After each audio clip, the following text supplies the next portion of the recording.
My dear brothers and sisters, today we shall study the second poem of poetry. The name of the poem is The Scholar. This poem has been composed by Robert Southey. प्रिय भाई बहनों, आज हम सभी इस video में poetry के दूसरे पोएम का अध्ययन करेंगे। पोएम का नाम है द स्कॉलर और इस कविता को रॉबर्ट साउथी लिखे हैं। तो आइए हम अध्ययन करते हैं। My days among the dead are past. Robert Southey स्वयं एक प्राचीन काल के विद्वानों में से, महान लेखकों में से एक बनने की अपेक्षा रखते हैं।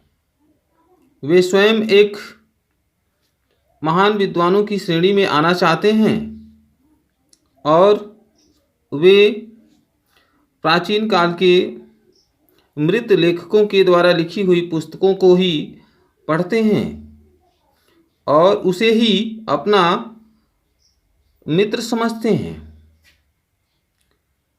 तो आइए हम इसका अध्ययन करते हैं। My days among the dead are past.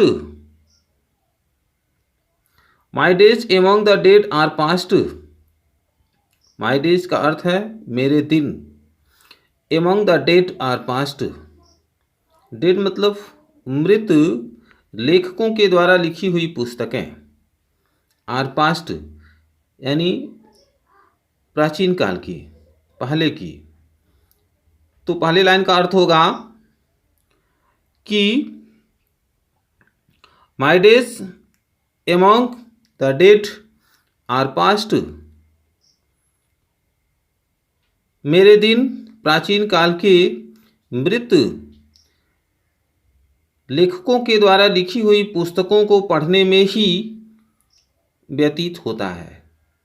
अर्थात कवि कहते हैं कि मेरे दिन प्राचीन काल के मृत लेखकों के द्वारा लिखी हुई पुस्तकों को पढ़ने में ही व्यतीत होता है। Around me I behold. Behold मतलब देखना। अराउंड मी मेरे चारों तरफ आई बिहोल्ड देखता हूँ। वेयर एवर जहाँ कहीं भी। दीज कैजुअल मतलब एकाएक। Eyes are cast. कास्ट होना पड़ती है। तो इस लाइन का अर्थ होगा अराउंड मी आई बिहोल्ड, यानी जब मैं अपने चारों तरफ देखता हूँ। जब मैं अपने चारों तरफ देखता हूँ। Wherever these casual eyes are cast. जहाँ कहीं भी ये एकाएक आँखों की दृष्टि पड़ती है। कवि कहते हैं कि जहाँ कहीं भी ये मेरे आँखों की दृष्टि जहाँ कहीं भी पड़ती है। अराउंड मी आई बिहोल्ड, तो मैं अपने चारों तरफ मृत लेखकों के द्वारा लिखी हुई प्रसिद्ध पुस्तकों को ही देखता हूँ। The mighty minds of old. The mighty minds of old. Mighty minds of old मतलब प्राचीन काल के प्रसिद्ध लेखकों की पुस्तकें। Around me I behold wherever these casual eyes are cast the mighty minds of old. जहाँ कहीं भी मेरी आँखों की दृष्टि पड़ती है तो मैं अपने चारों तरफ प्राचीन काल के प्रसिद्ध लेखकों की पुस्तकें ही दिखाई देती है। आइए अब हम अगले स्टेंजा का अध्ययन करेंगे। My never failing friends are they. My never failing friends are they.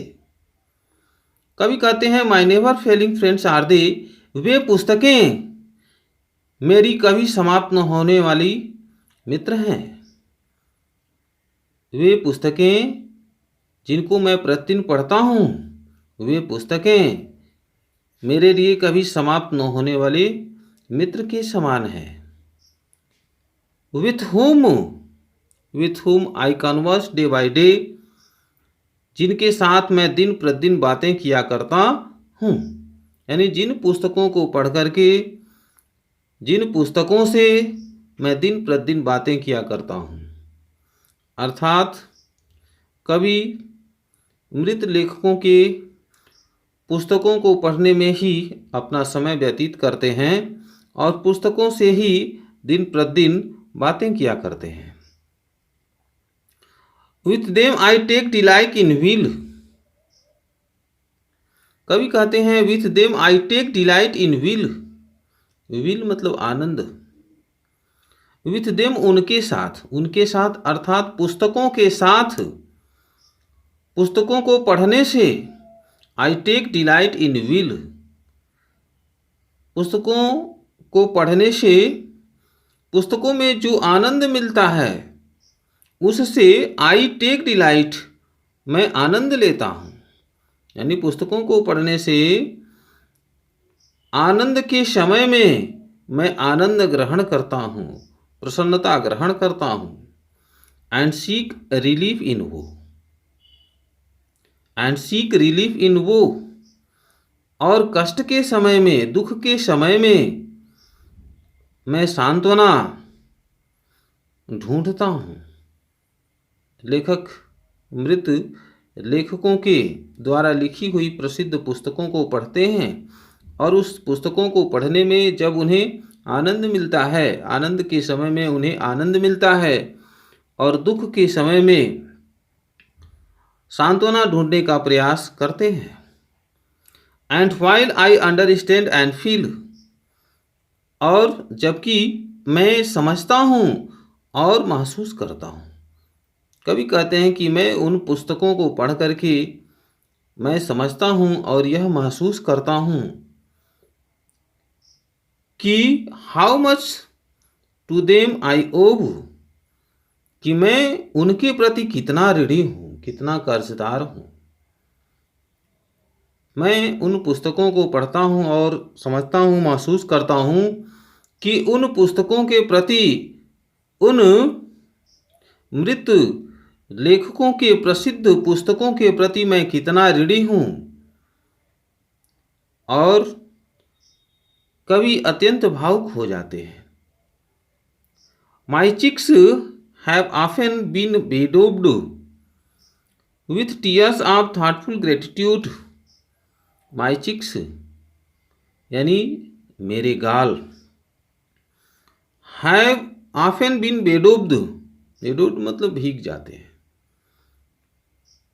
कवि कहते हैं कि मेरे गाल प्रायः भीग जाते हैं, विथ टीयर्स आंसुओं से।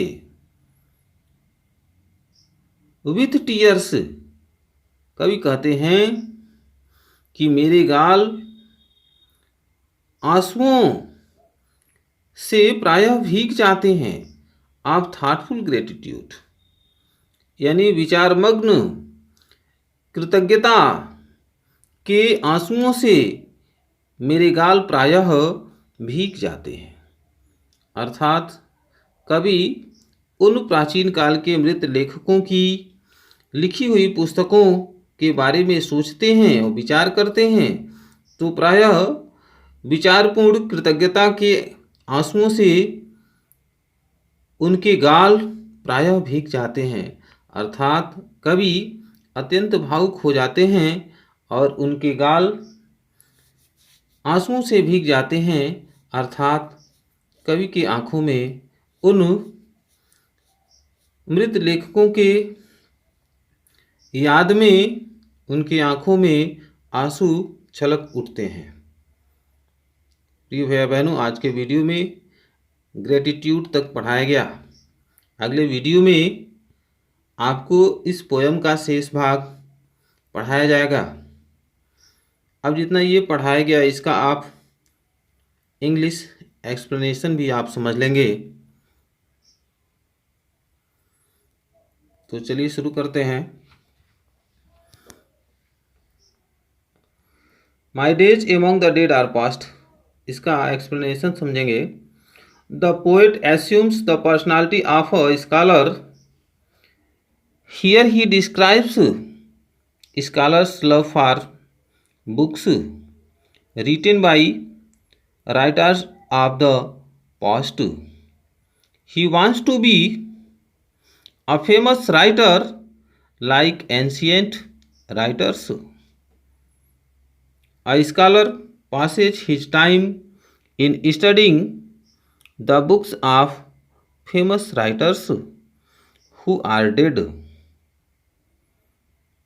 He is surrounded with books. Wherever he looks, he sees the books written by great writers. These books are the most faithful friends.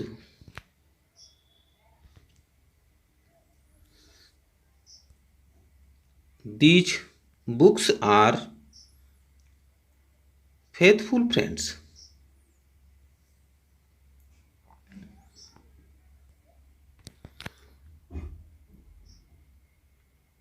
These books are faithful friends.